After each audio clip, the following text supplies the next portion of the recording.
Comment fixer vos tarifs quand vous êtes débutant? Si vous vous lancez dans le freelancing et que vous démarrez, ne bougez pas, cette vidéo, elle est faite pour vous. Bonjour, je suis Marie Di Maggio, consultante et formatrice en marketing digital et aujourd'hui, j'ai le plaisir d'inviter Éléonore Machu avec moi qui va se présenter dans quelques secondes et aujourd'hui, on va vous parler de facturation. Alors avant de démarrer et de rentrer dans le vif du sujet et de vous expliquer notre méthode, ou en tout cas la vision d'Éléonore sur comment fixer le prix juste, je vais juste la laisser se présenter. Un grand merci Marie pour ton invitation et pour la création de cette vidéo. Alors moi c'est Éléonore Machu, je suis consultante en marketing et en communication digitale à travers l'agence Authentique Communication que j'ai créée il y a 5 ans. Et du coup j'accompagne les entreprises, les entrepreneurs à développer leur visibilité en ligne, trouver les bons clients grâce à un marketing un peu plus humain et authentique. Alors pour la petite histoire, donc Éléonore, je l'ai rencontrée à Nouméa en Nouvelle-Calédonie à l'occasion d'un mastermind. Et on a assez vite accroché parce que déjà on est dans le même domaine, on est dans le marketing digital et je pense qu'on peut dire qu'on est passionnés toutes les deux par ce qu'on fait. Et voilà, évidemment, après, d'un point de vue humain, c'est aussi une personne que j'apprécie. Et si j'avais envie de vous présenter cette vidéo et en tout cas de l'inviter sur cette chaîne, c'est qu'elle a une manière bien, une vision très arrêtée en fait, et dans ses process et dans sa manière d'aborder les clients. Et je suis sûre que vous allez trouver beaucoup de bons conseils dans cette vidéo. Donc c'est pour ça que je lui ai proposé du coup de me rejoindre. Donc trêve de bavardage, rentrons dans le vif du sujet. Pour quelqu'un qui débute, quand tu dois, toi, recevoir, quand tu échanges avec un client, qu'on te demande un devis, c'est quoi ta méthode pour fixer tes tarifs?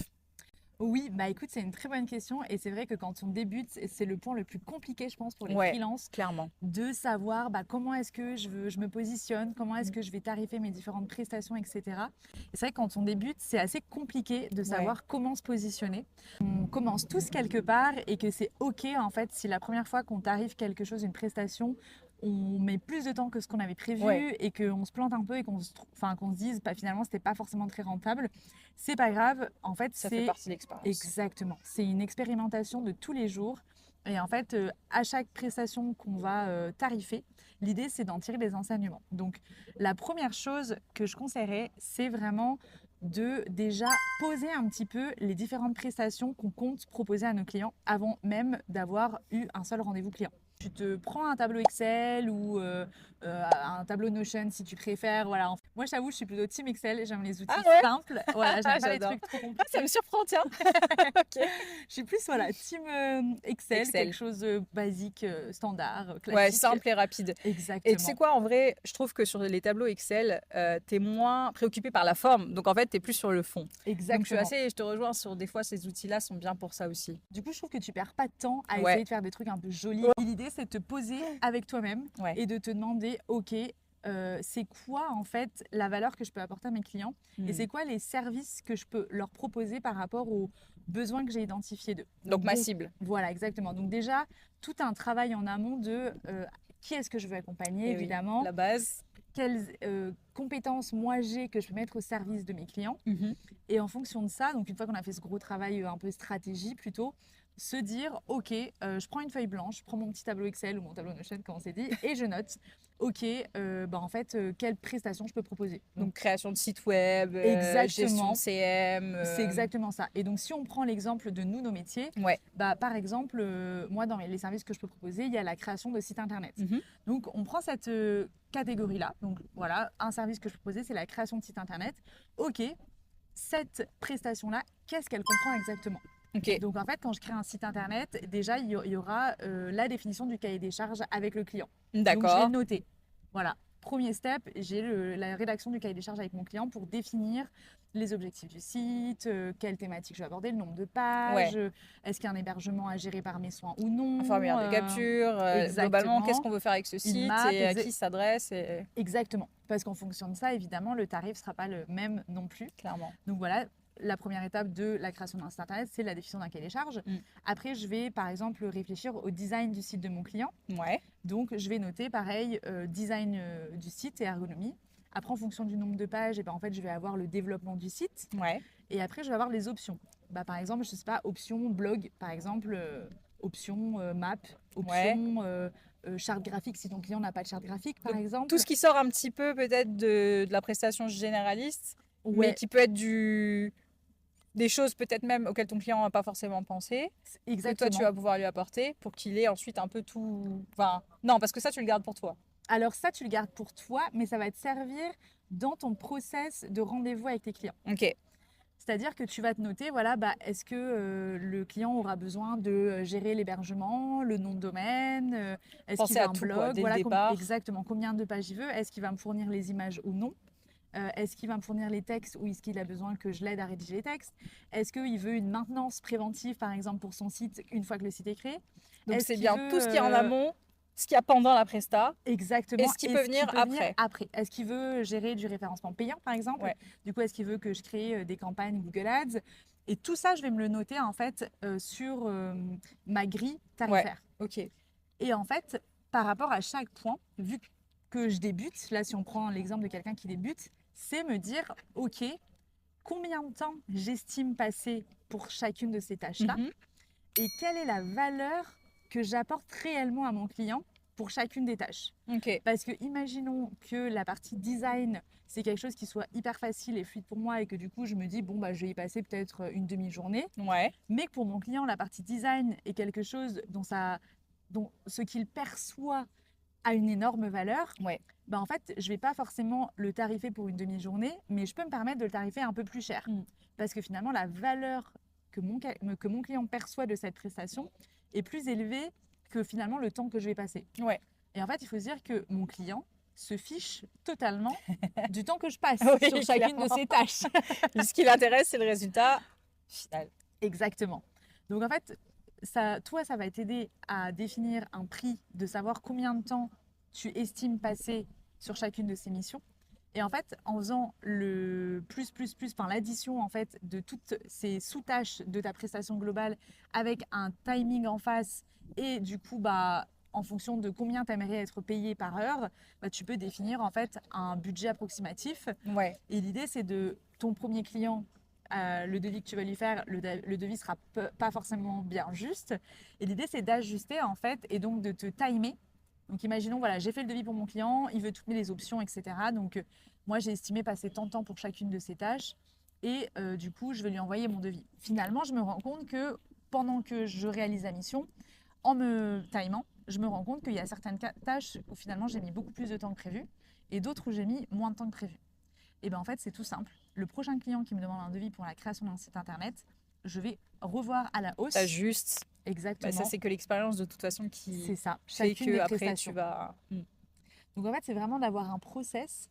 Et du coup, j'en profite pour glisser cette petite astuce qui est d'avoir un process aussi au moment où tu fais le rendez-vous avec ton client pour pouvoir le deviser. Ok. C'est d'avoir une liste de questions en fonction de justement toi, les différents points que tu sais qui vont faire partie de ta prestation. Ok.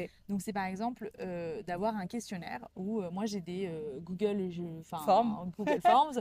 Quand je vais voir un nouveau client, j'ai mon Google Forms et si je sais que c'est pour la création d'un site internet, en fait j'ai toutes mes questions. C'est ok, est-ce que votre identité visuelle est existante? Ouais. Combien de pages vous imaginez? Est-ce que vous avez déjà une idée de l'arborescence ou vous voulez que ce soit moi qui m'en occupe? Est-ce que vous savez à qui vous voulez vous adresser? La rédaction des pages. Et voilà, exactement. Est-ce que vous comptez me fournir tous les contenus ou est-ce que vous voulez que moi je vous aide à rédiger? Est-ce que vous avez déjà des images à votre disposition ou est-ce qu'il faut en rechercher? Est-ce que vous avez déjà le nom de domaine ou est-ce qu'il faut que j'en occupe? Ouais. L'hébergement, est-ce que vous voulez une maintenance, etc., etc., etc. Et finalement, en ayant les bonnes questions au moment où on rencontre son prospect, on peut qu'avoir une offre qui soit vraiment adaptée à ce que mon client attend parce qu'en fait, j'ai pris le temps de poser les bonnes questions en amont. Ouais. Ok. Et voire même, du coup, ce qui peut faire naître d'autres opportunités derrière et des choses que ton client n'a pas forcément identifiées quand il vient te voir en te disant globalement, j'ai besoin d'un devis pour un site internet. Là, il y a toutes ces autres choses qui, du coup, que tu as identifiées et qui vont te permettre après de pouvoir. Exactement. Vendre peut-être plus de prestations. Tu vois, Mm. par exemple, le référencement payant, c'est quelque chose que la plupart des clients qu'on rencontre pour la création d'un site internet n'ont pas du tout en tête. Ouais. Donc, en fait, ils vont me dire, c'est quoi du référencement payant? Donc, je leur explique l'algorithme, Google, premier résultat de recherche, etc., etc. Et en fait, ils se disent, ah bah oui, en fait, c'est hyper Bah oui, pertinent. ça Oui, m'intéresse. je veux ça. Oui, oui. Après, quand tu leur dis, et la mise à jour du site, vous comptez le faire vous-même? Est-ce qu'il y a quelqu'un en interne qui peut s'en occuper ou Mm. est-ce que vous voulez que je le gère? Et là, ils se disent, ah bah non, mais en fait, j'aurais pas le temps, moi, de le Bah, faire. c'est Donc, ça. vas-y, mets-moi un forfait maintenance Ouais. et mise à jour du site. Et ça te permet de vendre des choses en plus Mm. qui en plus répondent aux besoins de ton client. Tout à fait. Parce qu'on n'est pas là pour vendre. Pour vendre, on est là pour aider la personne à répondre à la problématique qu'elle rencontre et du coup d'aller aussi lui apporter le petit plus qui va faire que la personne aura envie de bosser avec nous et pas avec quelqu'un d'autre. Et en plus, c'est exactement, enfin du coup j'en profite pour rebondir sur la négociation des prix. Ouais. Le fait d'avoir plusieurs lignes comme ça sur son devis où on a la ligne design, la ligne cahier des charges, la ligne référencement, etc. En fait, au lieu d'avoir une seule ligne où on a le prix global de la prestation, donc genre création du site internet, bim, un prix en face, là le client il comprend bien que ah oui, il y a tout ça en fait dans la création d'un site. Et s'il te dit oh là ça dépasse un peu mon budget, ok, bah peut-être qu'on fait pas de référencement payant. Exactement. Ok, bon bah dans ce cas, moi je fais pas la recherche d'images, c'est toi qui me les fournis. Ou ok, bah finalement peut-être on fait un peu moins de pages. Enfin voilà, il y a toute cette réflexion derrière aussi de je vais pas baisser mes prix, mais par contre, je vais m'adapter au budget de mon client et je vais peut-être enlever des services et des prestations qui étaient à la base inclus pour pouvoir rentrer dans son budget. Donc quand ton client sait pas forcément, c'est là où c'est important de toi avoir une idée approximative du temps que tu sais que tu vas passer sur cette prestation pour avoir une idée du budget qui correspondrait au temps que tu passerais, parce qu'en général, on commence par là. Et ensuite, une fois qu'on sait, qu'on maîtrise un peu le temps qu'on passe, c'est vraiment d'avoir cette vision de la valeur perçue par mon client. Ok. Donc si on reprend ce qu'on a dit depuis le début, donc première étape, c'est de lister tes prestats et d'évaluer la charge de travail qui est allouée à chaque ligne, on va dire, globalement. Gardez en tête de bien découper dans l'idée de proposer un devis sur lequel il va y avoir différents aspects qui derrière seront des points de négociation sur lesquels vous allez pouvoir éventuellement faire des ajustements et de se concentrer sur cette notion donc de valeur perçue et non pas de combien de temps moi ça va me prendre. C'est ça, si j'ai bien résumé. Ouais. C'est vrai qu'au début, quand on ne sait pas trop, c'est bien de se baser sur le temps qu'on compte passer pour que ce soit quand même rentable pour nous. Mais après, c'est plutôt de se dire, bah, maintenant que je sais combien de temps je passe, c'est plutôt de me demander, bah, c'est quoi la valeur vraiment que mon client va recevoir de cette prestation. Et en fait, si on prend l'exemple encore une fois du site internet, ça va être de se dire, bah, en fait, mon client derrière, il va être fier d'avoir un site qui lui ressemble, sur lequel il va pouvoir générer des leads. Qui soit moderne. Voilà, qui soit moderne, qui monte une image de lui professionnelle. Peut-être qu'il va pouvoir avoir des demandes de devis via ce site, que les gens vont pouvoir l'identifier facilement sur une carte. Et en fait, tout ça, c'est ces choses-là qu'il va falloir appuyer auprès de son client en lui disant, bah, ok, peut-être que ça ne rentre pas dans ton budget, mais regarde, si on ne met pas de formulaire de contact, par exemple, bah, en fait, tu vas perdre des leads, donc c'est dommage. Ou alors, bah, tu veux pas faire du référencement payant, ok, tu peux ne pas faire de référencement payant, mais c'est vrai que pour remonter dans les premiers résultats de recherche, ça va prendre des mois et des mois et des mois. Donc c'est aussi lui faire comprendre que des fois, ça vaut le coup d'investir peut-être un petit peu plus au début pour que derrière, en fait, ça nous rapporte plus de résultats. Et alors donc du coup, sur cette notion de tarif et de temps passé, donc si on part du principe que tu dis, bah, par exemple, voilà, l'architecture du site ou le cahier des charges, ça va me prendre un jour, une demi-journée, peu importe. Du coup, ce pricing, comment tu vas l'appliquer? Tu fais un rapport d'abord au temps et ensuite tu appliques un taux ou un pourcentage? Ou du coup, comment après, une fois que tu as fait ton truc, c'est quoi ton calcul, tu vois? Ouais, et ben ce serait d'abord de me dire combien j'aimerais être payée par heure. Combien j'estime mon temps, en fait, tout simplement. Donc forcément, quand on débute, l'estimation de son temps, il va être bien moins élevé qu'une fois qu'on a l'expérience.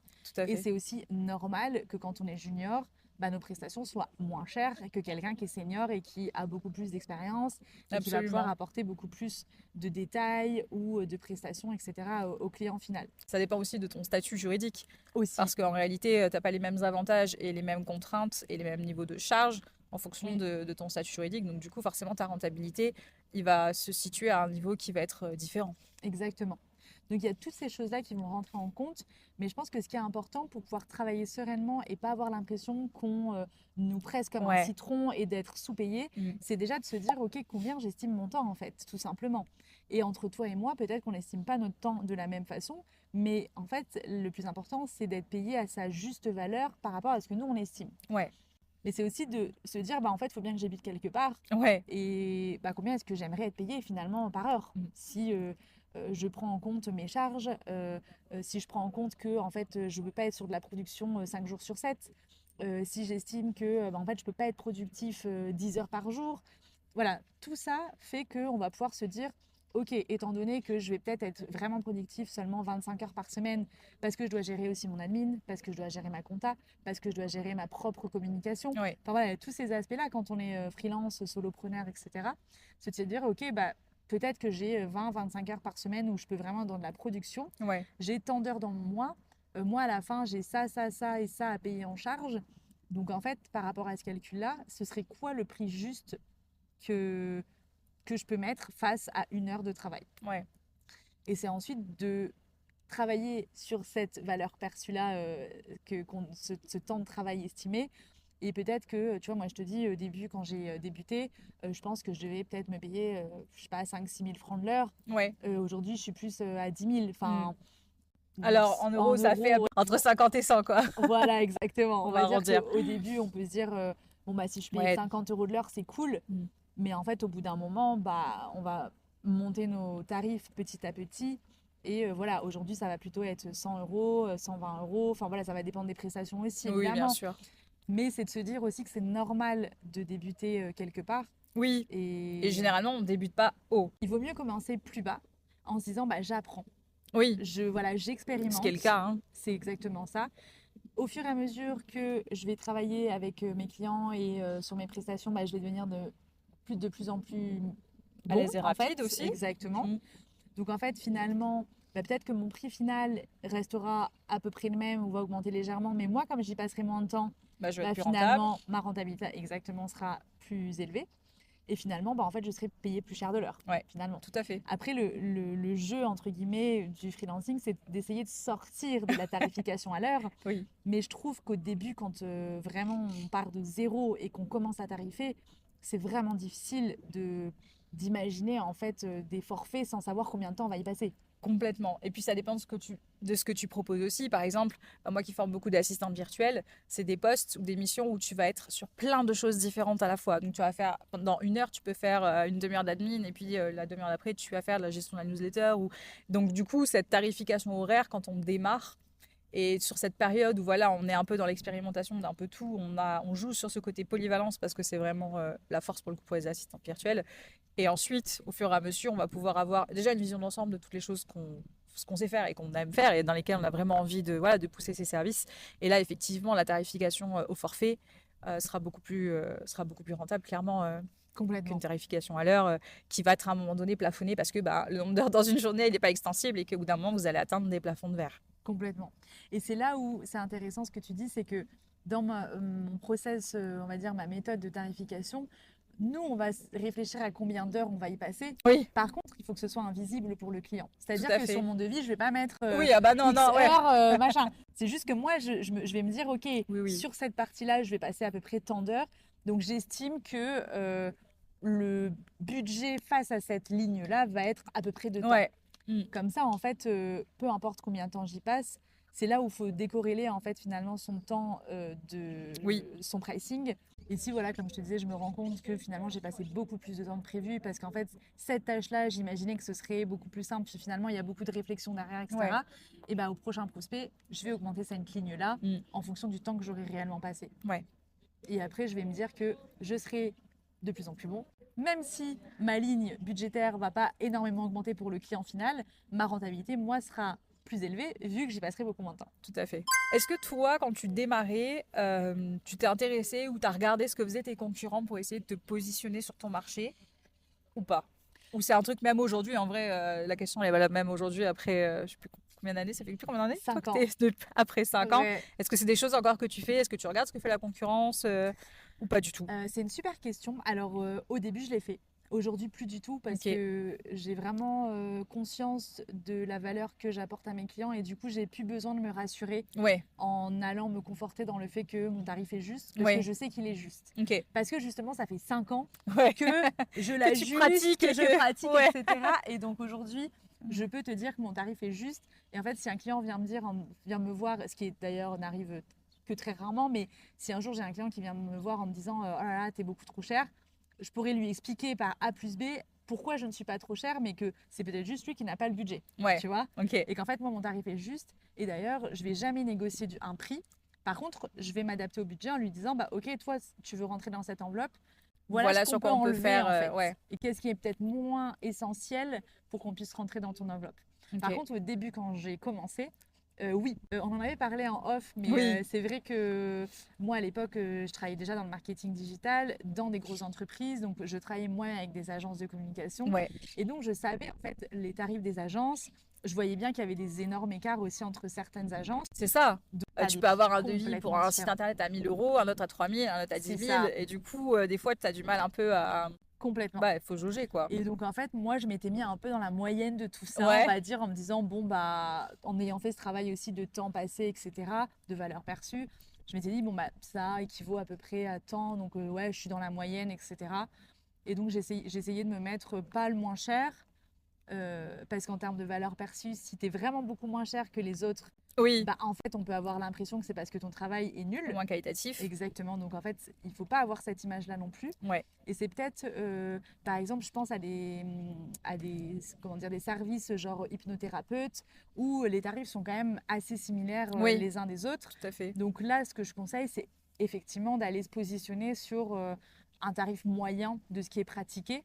De ne pas se mettre vraiment en dessous du marché parce que sinon, ça peut vraiment donner cette image de qualité mauvaise, bas de gamme, etc. Et même pour soi, en Et vrai. Hein. Parce que du coup, tu as l'impression de vendre à un tarif qui est pas cher. Donc, en termes d'estime de soi, ça peut vite oui, te démotiver. Et en plus, après, les clients qui vont aller chercher, entre guillemets, les prix les plus bas, ça va pas être les clients avec lesquels ce sera le plus facile d'aller augmenter ses prix et de c'est garder les une relation pires. sur le long terme. Ouais. Parce qu'il va falloir tout le temps négocier. Et souvent, ça, c'est l'expérience aussi. Mais c'est Oui. pareil, c'est des choses qu'il faut expérimenter. Et ensuite, voilà, vous le verrez. Mais souvent, après, quand tu démarres bas, pour remonter et tout, ça devient, Oui. ça peut devenir compliqué, quoi. Et c'est exactement ce que tu as dit. Franchement, les clients les plus chiants, C'est c'est ceux les qui vont clients chercher les qui vont tarifs les chercher plus des bas. tarifs bas. Ouais. Et ils vont être au détail du moindre truc, ils vont être derrière ton dos, etc. Donc en fait, on ne veut pas non plus de ces clients-là. Non, bah on n'est pas qui- freelance pour. Oui, non. Mais oui, c'est hyper intéressant d'aller voir un petit peu comment se tarifent les autres pour se positionner aussi en Se disant, bah, situer. exactement, et puis se dire, ok, peut-être que lui, il fait vraiment moins cher, mais en fait, c'est parce que la qualité, elle n'est pas là, ou alors il fait que du standard, il fait pas du personnalisé, etc. Et moi, en fait, je veux pas être dans cette catégorie-là. Et celui qui vraiment est haut de gamme, qui offre un service VIP, Oui, c'est ça. qui Et là, peut on n'est être pas aux du tout sur la petits même soins, cible. etc. Exactement. Mm. Et c'est pour ça que ce travail de cible et d'objectif et de positionnement, il est hyper important Ouais, de le faire Mm. au début, parce que c'est comme ça qu'on va savoir comment se tarifer aussi. complètement. Complètement. Bah, c'est top. Et Bah, maintenant, merci beaucoup. Bah, merci à toi, Marie, c'était hyper intéressant Mais comme carrément. conversation. Franchement, merci pour ton apport. Et à très bientôt sur la chaîne. À très vite. Pensez à vous abonner si ce n'est pas encore fait. Et on se retrouve très vite pour une prochaine vidéo. Ciao. Ciao!